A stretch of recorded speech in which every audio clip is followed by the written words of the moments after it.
Stop crying, it's pathetic. From now on, you're a guest here, Mira, and guests earn their keep. Now go serve the tea. Vivian's cold voice cut through the silence as she forced a heavy tray into Mira's hands at her own mother's wake. In an instant, the cherished daughter became an unpaid servant in the house she grew up in. They stripped her of her dignity, convinced that without her mother's protection, she was worthless. But the greedy relatives failed to ask the most important question: why did a billionaire die seemingly penniless?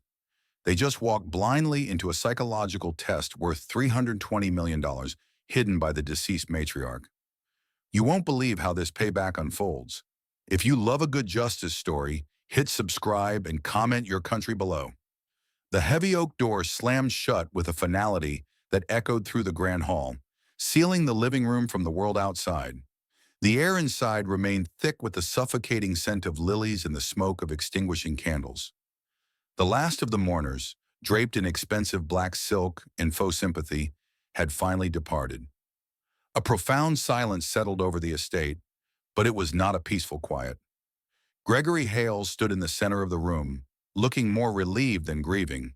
He unpinned the black mourning band from his arm, balled it up, and dropped it onto the silver tray held by the waiting butler. It was a careless gesture, devoid of respect for the sister he had just buried. Vivian Hales walked to the floor-to-ceiling windows and pulled the heavy velvet drapes open with aggressive force. Harsh afternoon sunlight flooded the space, chasing away the shadows that befitted a funeral. In the corner, Mira Langston sat curled up on the red velvet armchair where Eleanor used to read every morning. She looked small against the high-backed furniture, clutching her mother's cashmere shawl tightly against her chest. The fabric still held the faint scent of lavender, and Mira treated it like a lifeline in a storm. She remained motionless, hoping to blend into the background, but the new masters of the house were already reshaping the atmosphere. Gregory turned to the butler, his eyes fixed on the antique liquor cabinet with a look of ownership. "Charles, open the Chateau Margaux 1998, Gregory ordered calmly, his voice devoid of any sorrow. The one Eleanor always said she was saving for a special occasion. He glanced at his wife with a faint, satisfied smirk. "I think today is special enough." Mira raised her head, her eyes red and filled with fresh hurt. "Mom hasn't even been gone a day, Uncle Gregory," she said, her voice trembling but audible. That wine was for her birthday. Gregory didn't hesitate or show shame. He took the crystal glass Charles poured and walked slowly toward Mira. He stood over her, casting a long, cold shadow that made her shrink back into the chair. "Eleanor is dead," he cut her off, his voice like ice. "And her sentimental rules died with her?" He took a deliberate sip of the wine, savoring it before looking down at her again. "Mira, you need to understand your new position. You were a charity project that has concluded. From now on, you are here as a guest, and guests do not have the right to comment on the host's wine." Vivian laughed softly from across the room, running her hand along the back of the sofa with a possessive stroke. "I'll call the architect next week," she said, ensuring Mira heard every word. "This room needs to breathe. I don't want to see these old things anymore. They remind me of the smell of hospital antiseptic." Mira stood up abruptly, hugging the shawl tighter to her body to stop her hands from shaking. She wanted to scream at them, to defend the memory of the woman who had built this life, but her throat felt constricted. She chose to leave the room quickly rather than let them see her breakdown. That night, Mira sought refuge in Eleanor's private study. The room was dark, illuminated only by moonlight filtering through the high windows. This had been Eleanor's sanctuary, the only place that felt safe from the coldness permeating the rest of the mansion. Mira locked the door and slid down against the wood, sobbing silently into her hands. The grief was a physical weight, pressing down on her chest until she could barely breathe. After a long while, she wiped her face and stood up, needing to feel close to Eleanor one last time. She walked to the bookshelf to find comfort in the old albums they used to look through together. She pulled down a heavy leather-bound photo album from the top shelf. As it left its place, a sharp click echoed through the quiet room. A decorative wooden panel behind the books popped open, revealing a hidden compartment Mira had never seen before. Inside lay a thick cream envelope, bearing familiar handwriting in calm, blue ink. It read, "For Mira, when the house goes silent. Mira picked up the envelope with trembling hands, her heart pounding against her ribs. She broke the seal and unfolded the letter. Eleanor's voice seemed to fill her mind, warm and steady, as she read the words. "My dearest daughter," the letter began, "if you are reading this, I am gone, and the wolves have started to show themselves. I am sorry to leave you a war instead of peace. I have hidden $320 million in a secret trust. It is solely in your name." Mira gasped, covering her mouth to stifle a cry of shock. She read on, her eyes widening with every line. "But say nothing. Keep silent. They need to show you whether they love you or just respect my money. Let them reveal their true nature. When you have seen enough of their true faces, go to Atticus Ward. Then you will decide who deserves to walk with you." The realization hit Mira with the force of a physical blow. This was not just an inheritance. It was a test. Eleanor had anticipated everything. Mira slowly folded the letter, feeling the texture of the paper against her fingertips. She looked into the antique mirror hanging on the wall. Her eyes, still swollen from crying, began to change. The helpless grief was receding, replaced by a cold, sharp clarity. She wiped the last tear from her cheek and tucked the letter deep into the lining of her old jacket. "Okay, Mom," she whispered to the empty room, her voice steady for the first time that day. "I will watch how this play ends." The transition from cherished daughter to unwanted burden happened overnight, stripping Mira of her dignity with terrifying speed. By the next morning, the guest room had been locked, and her belongings were unceremoniously shifted to the cramped attic space. Vivian claimed it was part of the reorganization, but the message was clear to everyone in the household. Mira was no longer family. She was an obstacle that had not yet been removed. She was expected to earn her keep while she remained, a directive that manifested in the heavy silver tea tray currently straining her wrists. Mira entered the sunlit drawing room, dressed in simple gray slacks and a plain blouse that looked dangerously like a uniform. Vivian sat by the window, holding court with two wealthy socialite friends who sipped their drinks with practiced elegance. Lila, Mira's cousin, and once her closest friend, sat on the adjacent sofa, burying her face in a fashion magazine. Mira approached the low table, the silver tray rattling slightly as she fought to keep her hands steady under the weight. "Put it there," Vivian commanded without looking up, waving her hand dismissively toward the table. "And next time, use the bone china set. This silver looks cheap and heavy. It doesn't suit the Hales standards." Mira lowered the tray, her jaw tightening as she arranged the cups. One of Vivian's friends leaned in, whispering loud enough for the sound to carry across the room. "Is that adopted girl still here? I thought Gregory would have sent her away by now." Vivian laughed softly, a cold sound that matched the clinking of porcelain. "We are giving her time to make arrangements. Eleanor spoiled her for too long, and the real world might be too much of a shock." Mira slammed the heavy teapot down onto the table with a loud clatter that made the ladies jump. The silence that followed was sharp and immediate. Mira straightened her back, looking down at the woman who had tormented her for years. "I can hear you, Aunt Vivian," Mira said, her voice steady despite her racing heart. "I am not deaf." Vivian slowly placed her cup back on its saucer, her eyes narrowing into dangerous slits. "But you are delusional, Mira," she replied, her voice dropping to a menacing whisper. "In this house, you are temporary help. Do not act as if you have the right to sit at the table with us." She turned her sharp gaze toward her daughter. "Lila, do you think I am right?" Lila flinched as if struck physically, her eyes darting up to meet Mira's. For a heartbeat, time seemed to suspend in the room. Mira looked at the girl she had grown up with, pleading silently for just one word of defense. "Lila, you know me," Mira said softly. "Say something." But Lila could not hold her gaze. She looked down at her twisting hands, terrified of her mother's wrath. "Mom," Lila whispered, her voice trembling. "The tea is cold." The betrayal hit Mira harder than any slap. Lila's refusal to speak was a weapon, and Vivian smiled as she wielded it. Mira turned and walked out, realizing that her isolation was now absolute. The tension in the house simmered until nightfall, finally exploding as a thunderstorm broke over the estate.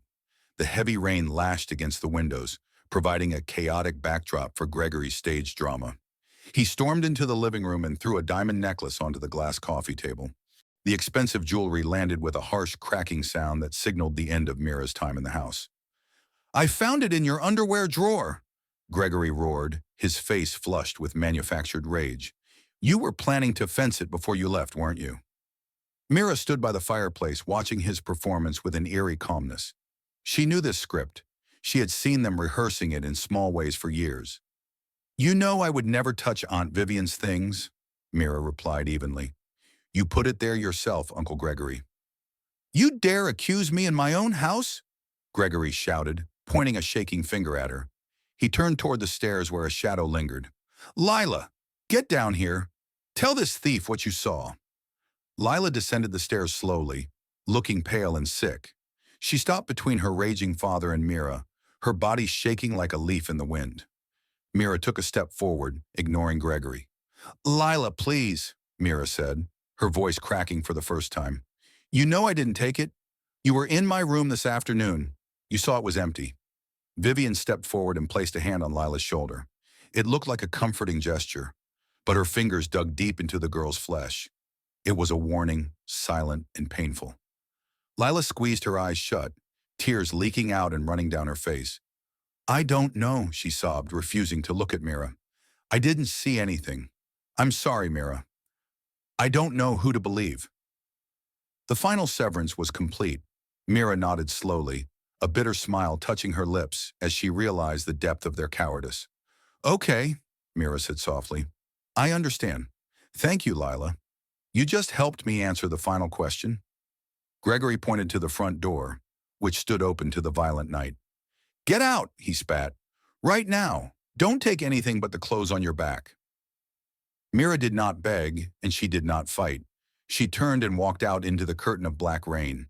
The water soaked her instantly, chilling her to the bone, but she felt strangely light.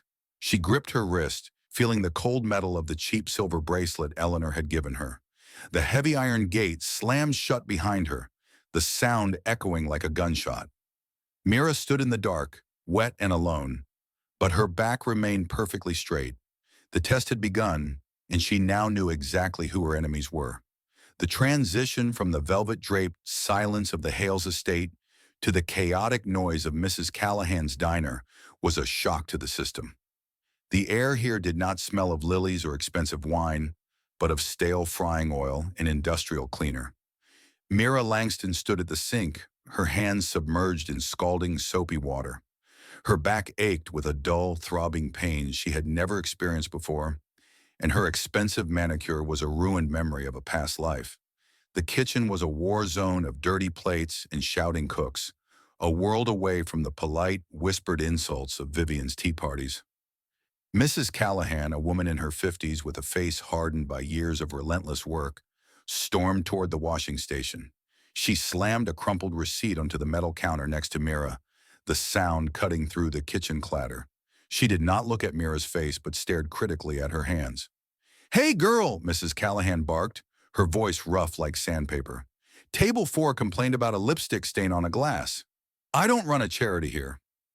She leaned in closer, her eyes narrowing as she inspected Mira's trembling fingers. "Look at those hands. They look like they have only ever turned pages in a library. Are you useless for real work?" Mira pulled her hands from the water, wiping them on her stained apron. A week ago, an insult like this would have made her shrink away or apologize profusely.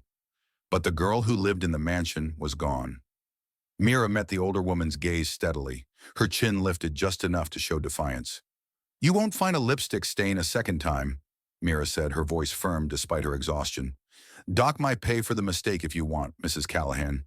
But don't fire me. I need the money and I will do the work." Mrs. Callahan paused, surprised by the steel in the young woman's voice. She looked Mira up and down, assessing the grit behind the tired eyes, and finally gave a curt nod of approval before marching back to the front. Mira returned to the sink, scrubbing with renewed vigor. She was learning that respect in the real world was not given due to lineage. It was earned through sweat. That night, the walk back to her rented room was a journey through the underbelly of the city. The streetlights flickered, casting long, dancing shadows on the cracked pavement. Mira walked quickly, clutching her bag tight against her chest. The area was known for petty crime, a stark contrast to the gated security of her former life. Two young men emerged from the darkness of an alley, blocking her path with deliberate slowness. "Hey, sister," one of them sneered, stepping closer. "That bag looks too nice for this neighborhood. Hand it over." Panic flared in Mira's chest, but she stamped it down instantly. The fear of Gregory Hales had inoculated her against lesser threats. Instead of cowering, Mira pulled her phone from her pocket in one fluid motion. She held it high, the flashlight blinding the two men, and adopted a cold, authoritative tone. "I am live streaming right now," she lied, her voice projecting clearly in the empty street. "There are 300 people watching your faces. The precinct is 2 blocks away. Do you want to be famous tonight?" The muggers shielded their eyes, caught off guard by her aggression. They exchanged nervous glances, realizing this was not the easy victim they had expected. Muttering curses, they turned and ran back into the shadows. Mira lowered the phone and looked at the black screen. She hadn't even unlocked it. She let out a long, shaky breath, realizing that the timid girl from the attic had truly been left behind in the rain. Later that week, Mira found herself standing before a heavy mahogany door in the financial district. This was the office of Atticus Ward, a man whose name was whispered with fear and respect in high society.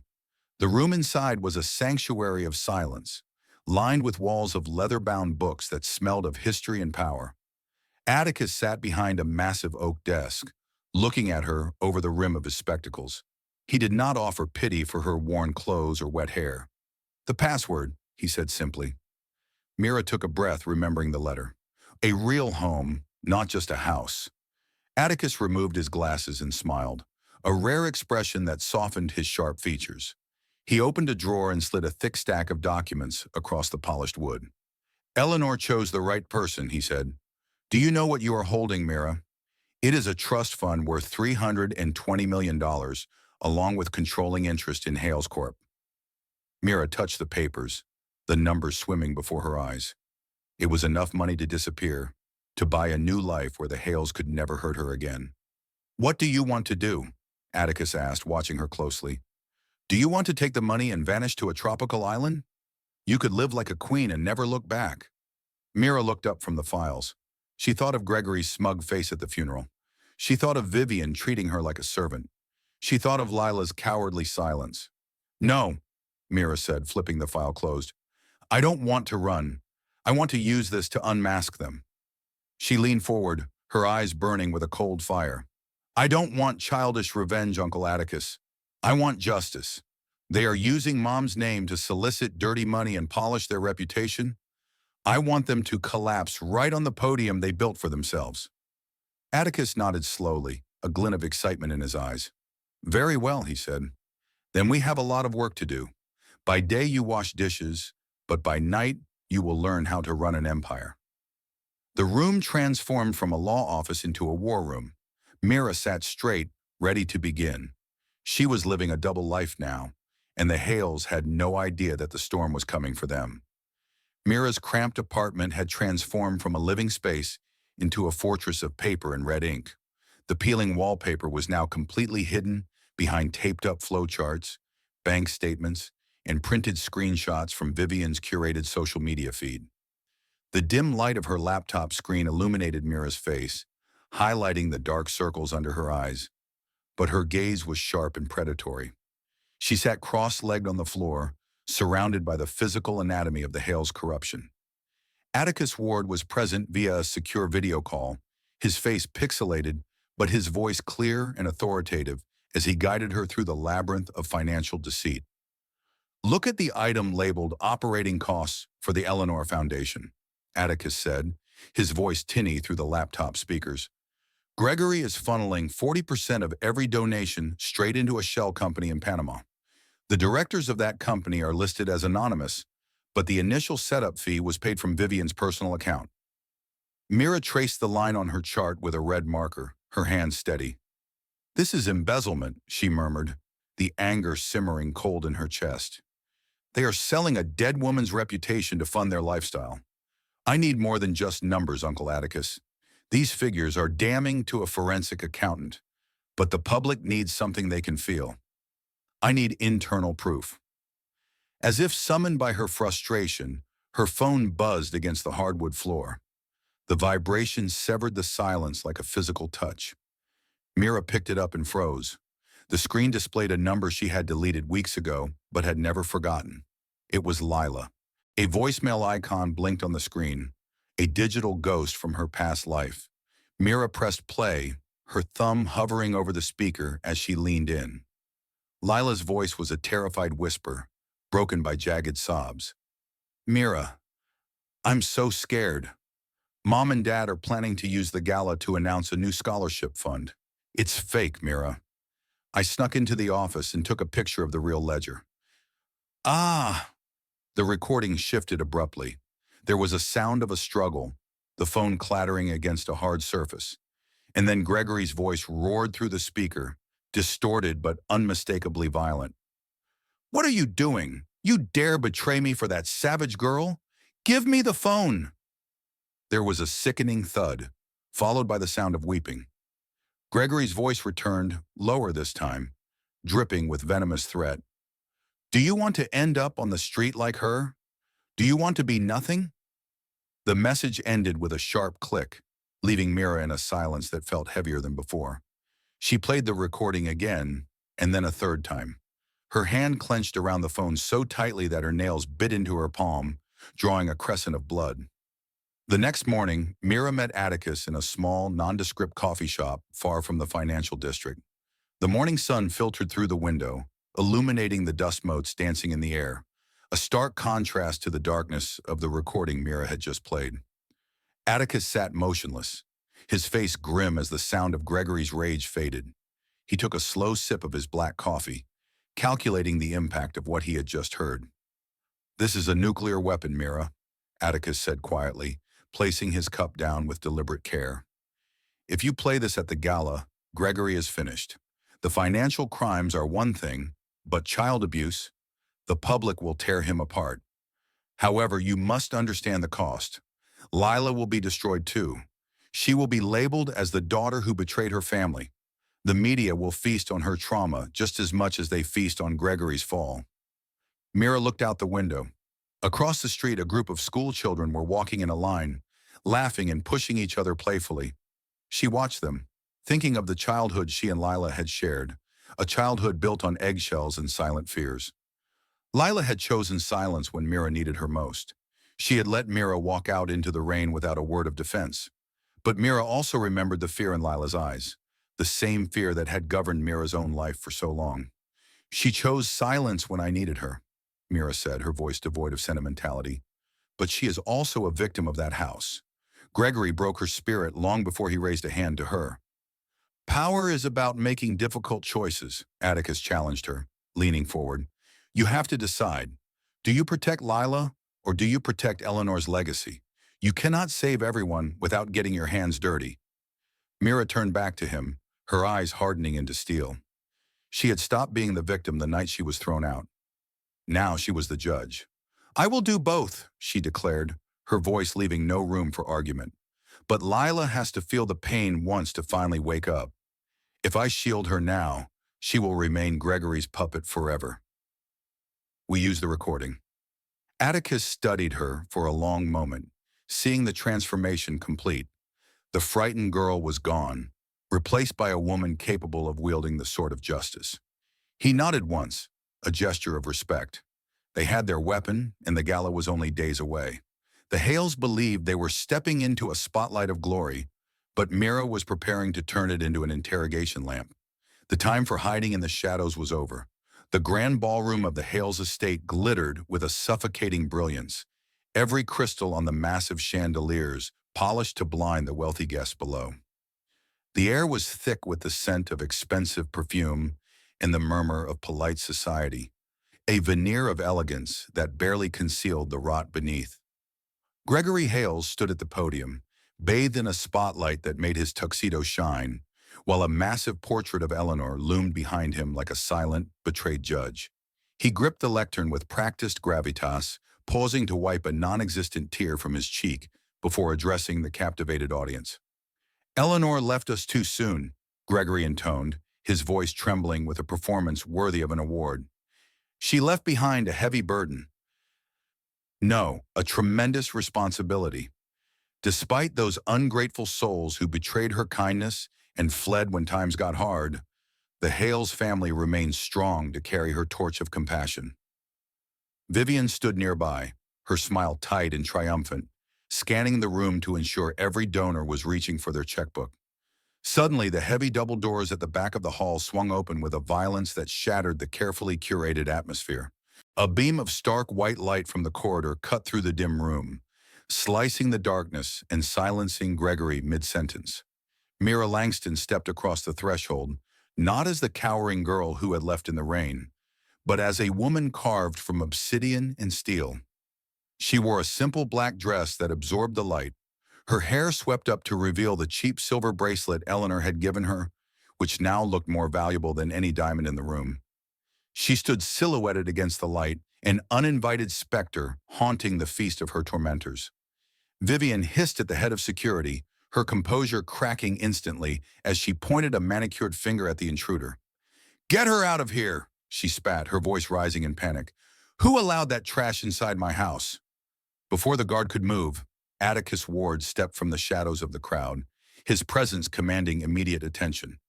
"She does not need a ticket, Mrs. Hales," he announced, his voice booming, without the aid of a microphone, and echoing off the vaulted ceiling. "She owns this building, and she owns the very foundation you are currently soliciting." The murmur of the crowd grew into a roar of confusion as Mira walked steadily down the center aisle. The guests parted like the Red Sea, their whispers turning from disdain to awe as they recognized the authority in her stride. She ascended the stairs to the stage, her gaze locked on Gregory, who stood frozen like a deer caught in the headlights of an oncoming truck. She took the microphone from his trembling hand, her touch cool and clinical, as if removing a scalpel from a clumsy surgeon. "You were right about one thing, Uncle Gregory," Mira said, her voice amplified and perfectly calm, contrasting sharply with the chaos in his eyes. "Mom did leave a legacy, but that legacy was not meant to buy designer handbags for Aunt Vivian or cover your gambling debts in Macau." Atticus signaled the technician, and the giant portrait of Eleanor vanished, replaced instantly by a high-definition video. Eleanor's face appeared, larger than life, looking directly into the camera with sorrowful, knowing eyes. "If you are watching this," the digital Eleanor spoke, her voice haunting the silent room, "it means Mira has seen enough. It means my family has failed my test of character." Gasps rippled through the audience as the video cut to a slideshow of bank statements with illegal transfers to shell companies in Panama highlighted in damning crimson ink.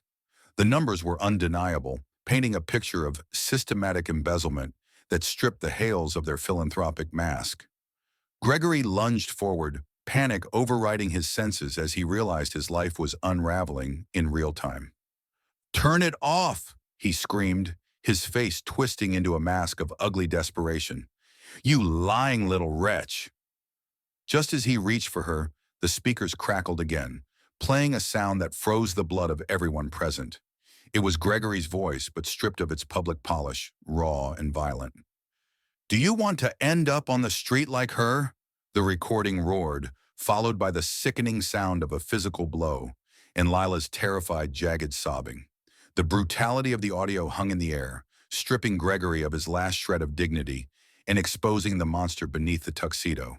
The room erupted into chaos as photographers rushed forward, their flash bulbs exploding like lightning storms, capturing the ruin of the Hales dynasty. Gregory collapsed to his knees, shrinking under the assault of the light, realizing that he was no longer the master of the house, but a pariah.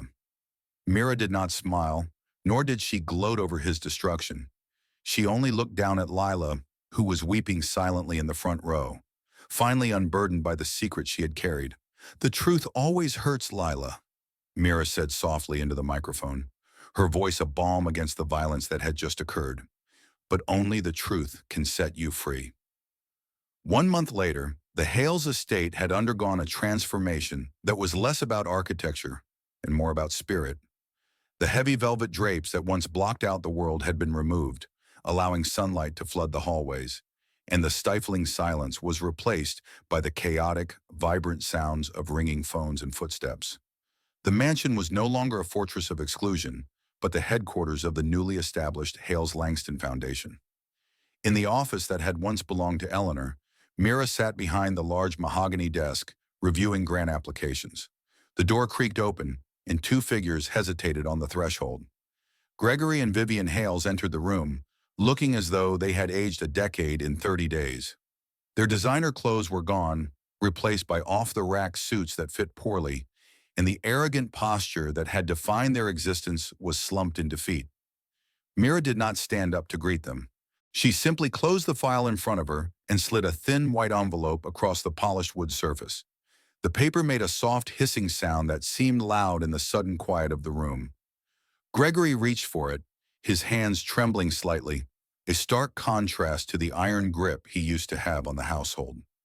"This is a monthly allowance," Mira stated, her voice devoid of the fear that used to choke her in their presence. "It is calculated to cover the rent of a modest two-bedroom apartment, utilities, and groceries. It is enough to live a decent life, but it is certainly not enough for vintage Chateau Margaux." Vivian stared at the envelope, her face pale and drawn. She looked up at Mira, attempting to summon a ghost of her former dignity, but her eyes were wet. "We are family, Mira," Vivian said, her voice cracking on the last word. "Eleanor would not want to see her brother and sister-in-law living like this." Mira cut her off with a sharp look, her expression cold but not cruel. "Eleanor gave you the opportunity to be family for 20 years, Mira replied evenly. "She opened her home and her heart, and you chose to be parasites. You fed on her kindness and tried to erase her daughter." She leaned forward, locking eyes with Gregory, who could not hold her gaze. "There is one condition attached to this money. You are never to speak the name Eleanor Hales in public again. You will not attend charity events, you will not speak to the press, and you will not use the Hales name to solicit funds. Live the quiet, anonymous life you have earned. Now please leave my house." They did not argue. The fight had been knocked out of them on the stage of the gala. They took the envelope and turned away, shuffling out of the office like ghosts fading into the mist. Mira watched the door close, feeling a heavy weight finally lift from her shoulders. They were no longer monsters under her bed. They were just sad, small people who had lost everything that mattered.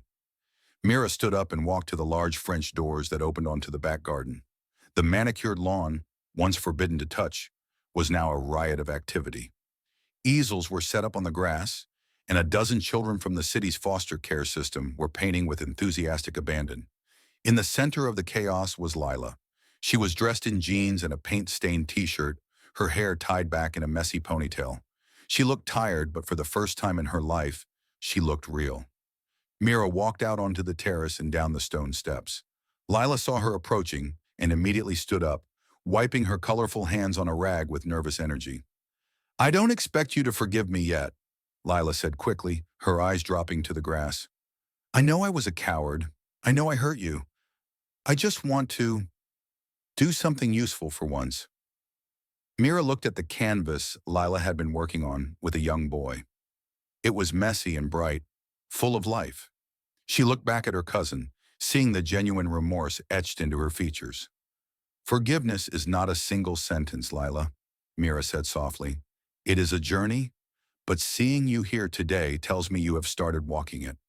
A small smile touched Mira's lips, softening her stern expression. "Just don't draw too uglily, or the kids will judge you." Lila let out a wet laugh, tears spilling over her lashes as she nodded frantically. It was a small step, but it was a beginning. Mira left her to the art class and walked back toward the main house as the sun began to set, casting a golden glow over the stone facade. As she entered the grand hall, the space was echoing with the sound of children running toward the dining room for dinner. A little girl, no older than 10, stopped and tugged on Mira's sleeve. She had wide, curious eyes that reminded Mira of herself at that age. "Miss Mira," the girl asked, looking around at the high ceilings and the grand staircase, "if you have all this money, why didn't you buy a princess castle? Why did you let us stay here?" Mira knelt down so she was eye level with the child, reaching out to straighten the collar of the girl's jacket. "Because castles are cold, empty places," Mira answered, her voice warm and steady.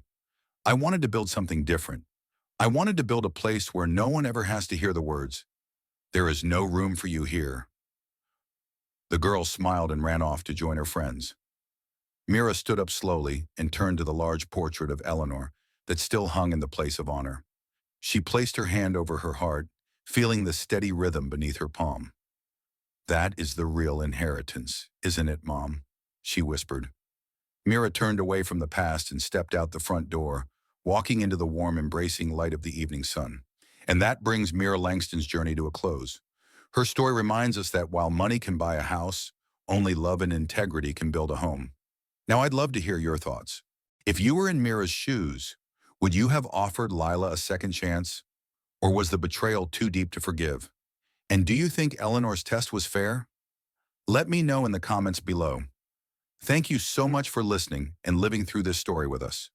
Your time and attention mean the world. Until the next story unfolds, take care and see you soon.